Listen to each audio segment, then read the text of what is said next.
નામ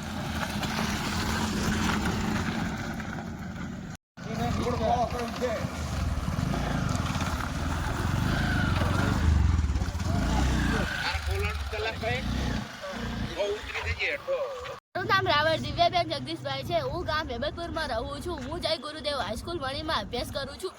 અમારે ત્યાંથી 55 લોકો અપડાઉન કરે છે, પણ અમારે ત્યાં જ્યારે ચૂંટણી લેવાની હોય તો બધા આવે છે, પણ અત્યારે અમારી સામે કોઈ જોતું નથી। તે માટે અમને તાત્કાલિક રોડ બનાવવા માટે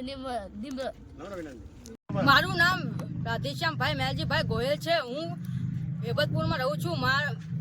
હું વણી હાઈસ્કૂલ અભ્યાસ કરું છું, જેમાં અમારે બહુ તકલીફ પડે છે, કારણ કે અમારે બહુ ખરાબ જ રોડ છે, જેના કારણે અમે અમારા ગામના વધુ સારા માણસો સારું મત દે છે, પણ અમારી સામે કોઈ જોતું નથી, જેથી અમને બહુ તકલીફ પડે છે।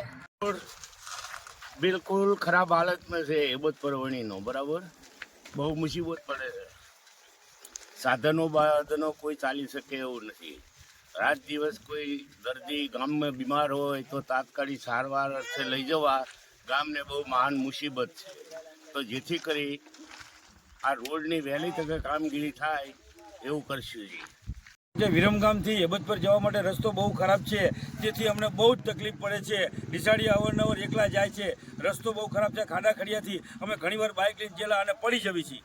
ત્યારબાદ ધારાસભ્યને નમ્ર વિનંતી કે તાત્કાલિક રોડનો રિપેર કરી અને તાત્કાલિક હમો કરી આપવા નમ્ર વિનંતી। તમે ઘણીવાર કહો છો કે હમણાં કરશું, પણ ચાણે કરશો? તાત્કાલિક હવે ભાઈ ઇલેક્શન આવે એટલે પાછા તમે આવી જશો। એટલે તાત્કાલિક ધારાસભ્યને નમ્ર વિનંતી કે વિરમગામથી હેબતપુર રોડ તાત્કાલિક રિપેર કરવા ધારાસભ્યને નમ્ર વિનંતી। લગભગ આ ગામમાં 15 વર્ષથી રોડની આની હાલત છે, અને હર 5 વર્ષે જ્યારે ચૂંટણી આવે ત્યારે કહેવામાં આવે છે કે ભાઈ તમારો રોડ પાકો કરાવી દેશું ને તમારા ગામમાં વિકાસ કરશું, પણ વિકાસના નામે કંઈ જ થતું નથી। અને ચૂંટણી ગયા પછી ગમે એટલી રજૂઆત કરી છે, પણ કોઈ સાંભળવામાં આવતી જ નથી, અને બસ વાયદા ઉપર વાયદા કરવામાં આવે છે। તો અમારી એટલી રિક્વેસ્ટ છે કે હવે આ રોડ બિલકુલ ચાલે એવો નથી, અને બહુ તકલીફ પડે છે, તો કંઈક આમાં ધ્યાન આપે। આ કડી ગટરનું પાણી આ રોડ પાસેથી પસાર થતું હોય છે, અને ચોમાસામાં આવવા જવા માટે સદંતર રસ્તો બંધ હોય છે, અને તાલુકામાંથી મામલતદાર સાહેબ, કલેક્ટર સાહેબ બધા અહીંયા મુલાકાત કરીને ગયેલા છે। એની તસવીરો છે, ફોટા પાડેલા છે, પણ હજુ સુધી આ રોડ બનાવવામાં આવેલ નથી। વિધાનસભાના ઇલેક્શનમાં અત્યારના જે ધારાસભ્ય અમારા શ્રી પીકે પરમાર એ પ્રચારમાં આવ્યા ત્યારે એમણે એમ કીધું હતું કે આ ગામના રસ્તાની મને પડી છે, આ ગામની જે અમુક વ્યવસ્થાઓ એવી છે જે નથી થઈ એ હું કરી આપીશ, અને અમે ખોબલે આ ભાઈને મત આપ્યા। હવે છેલ્લા 2.5 વર્ષથી, એમ તો છેલ્લા 8-9 મહિનાથી તો મંજૂર થયેલાની જાહેરાત એમણે જ કરેલી છે મીડિયા દ્વારા કે હેબતપુર રોડનું ખાતમુહૂર્ત પીકે પરમારના હસ્તક, અને અમે અવારનવાર અઠવાડિયાથી ફોન કરીએ છીએ, 8 દાડે ફોન કરીએ છીએ, તો કે મારે મંજૂરી લેવી પડે, મારે ઉપર પૂછવું પડે। એમાં મંજૂર થઈ ગયેલો છે રોડ, પણ થોડોક રોડ ઊંચો ઉપાડવાના કારણે 8 થી 10 લાખ રૂપિયાનું બજેટ વધી જાય છે। એમાં હવે આ મંજૂરી લેવા અમારા ધારાસભ્યશ્રી ક્યારે મંજૂરી લઈને આવે ત્યાં સુધીમાં અમારી ગાડીઓના, અમારા મોટરસાઇકલના, અમારે દવાખાને લઈ જતી કોઈ બાયુની ડિલિવરી વચમાં થઈ જાય છે।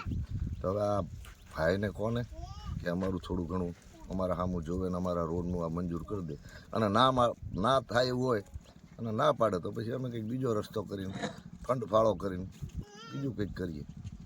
તો મહેરબાન શ્રી અમારા માનનીય ધારાસભ્ય પાટડી દસાડાના પીકે પરમારને ખાસ વિનંતી કે આગળ પછી તાલુકા પંચાયત આવશે ને પાછા તમે આનું આ તાલુકા પંચાયત, જિલ્લા પંચાયતના ઇલેક્શન આવશે ને ત્યારે તમે આનું આ પાછા બોલશો કે આ રોડના આ ખાડા 3 ટ્રમથી આ ખાડા 3 ઇલેક્શન તમે જીતી ગયા, તો ખાડા તો એના એ જ રહ્યા છે। પાછા તમે આવશો કે તમારા રોડની મને ખબર છે, આ ખાડાની મને ખબર છે, આજ ફેર હું આ ખાડા બુરાઈ દઈશ।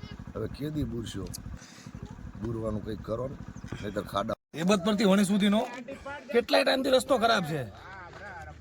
આ રાજકારણ લોકો શું કરે છે, કંઈક રિપેર કરવા ગામ લોકોને કેટલી પરેશાની થાય છે આવા જવામાં। કોઈ આ છે, દવાખાનું છે, આવીને તમે જ લોકો ચેક કરો, આવીને જુઓ તો ખબર પડે કે કેટલી તકલીફ વેઠે છે લોકો।